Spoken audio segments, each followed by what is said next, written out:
Hi, this is Suzanne Britton, and this is my diversity field experience. For my diversity field experience, I attended a religious service, a Friday evening Shabbat service at Temple of Aaron Church in St. Paul, and also interviewed a member of the temple to find out more about private versus public schools and also his kids' experiences attending public schools and being a non-Christian faith. I was interested in this topic because I spent kindergarten through 8th grade as well as college, undergrad, at Catholic schools and universities where the majority of people who attended were Catholic, so I was kind of in an insulated bubble where other religions didn't really factor into the education. And so I was curious to see how that would impact working in a public school and working with kids who come from a wide range of faiths. So attending the service, I was a little bit nervous about how to act and what to wear and wanted to make sure I was appropriate. It was very nice to have someone with me to sort of guide me through those things. He let me know that I didn't need to wear a kippah and kind of led me in and helped me get situated. Showed me how to use the book, which for us would be backward and upside down. The service was in Hebrew with just very small portions in English, and there was some English translation, so I was able to sort of follow along, but it was definitely the feeling of being an outsider, sort of comparable to being in a foreign country where you are not really sure of the customs and the language and want to make sure that you're not offending anyone or standing out. Once I sort of put that part of it aside, the service to me reminded me a lot of a Catholic service in the ritual of it and sort of the response. It felt more like Catholic church than some of the evangelical services I've attended that sometimes don't have as much of a focus on that ritual. So that part of it felt a little bit familiar, but I definitely felt like an outsider and like people were sort of wondering why I was there and why I was attending. As far as schools, I was interested in kind of the numbers between Catholic schools because I know there are a lot in my area versus Jewish schools. So in the state of Minnesota, there are 202 Catholic schools, elementary and high school, who serve about 50,000 students, and that's compared to 5 Jewish schools in Minnesota that serve about 700 students. So there's quite a discrepancy. I asked the person I interviewed why Jewish schools seem to be so much less prominent, and he felt that there were a number of factors, and these are kind of in no particular order, but that cost is a factor.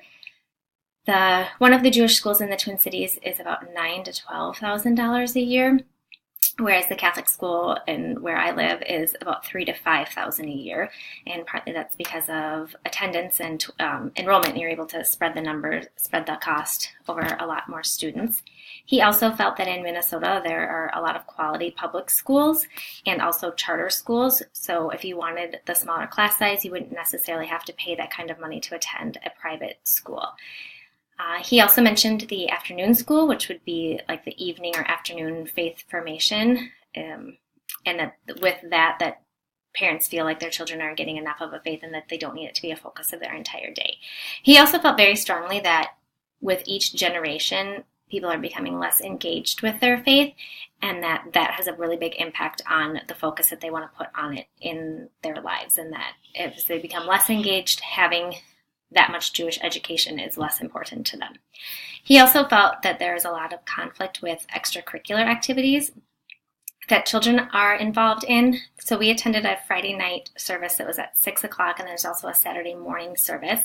The service we attended, there were about 15 people in attendance, and in the morning service, he felt that there would be 45 to 60 people attending, but said that when you have kids in extracurricular activities, there are a lot of Friday night games and practices and events, and also on Saturday mornings, and that it makes it really hard to be a regular attending member and also have your children involved in these activities, which is quite a contrast. I know when I was growing up, and this has changed some, but when I was growing up, Wednesday night was religion night, and there really weren't a lot of events on that night, and still I feel Sunday morning is pretty much a time where there aren't a lot of kid activities. It's pretty much set aside as church time, and so that is a big difference between the two.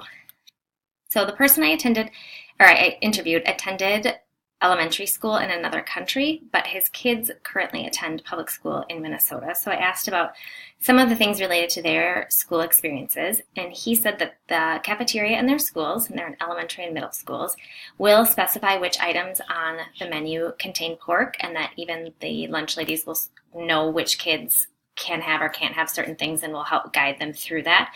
And that's not only for people of the Jewish faith, there are other faiths who avoid pork as well. So that the cafeteria does do that to help them.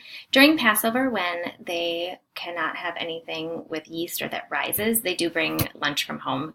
There is nothing really in the cafeteria for them to eat during that time. That the curriculum, especially in the elementary grades, focuses on many holidays. So they will learn about Christmas, but they will also learn about Hanukkah and Kwanzaa and other celebrations. Main Christian holidays are days off of school. Winter break always includes Christmas Eve and Christmas Day. And other Christian holidays are days where there aren't school versus Yom Kippur and Rosh Hashanah, which are usually school days. So in their case, they pull their kids out of school to attend service on that day. But he said that they have not received any negative feedback from the school when explaining that they were pulling their kids out for the day for religious holidays. Some final thoughts after my experience is that I think it is good in general for us to have some experience being an outsider. I think that helps us be empathetic toward our students who are of different faiths, different cultures, our ELL students. I think it helps us relate to them a little bit more, just to have a brief experience of what they experience every day. I also think it's a good thing within a classroom to celebrate a broad range of religions and cultures, and to invite families that if there's something that wouldn't normally be in the core curriculum of holiday celebrations, but to ask them to come and share with the class. And then I also think it's important to keep in mind that for me, this was one experience and one interview, and that it's hard to make a lot of broad generalizations because every person is going to have some different opinions and some different experiences. Thank you.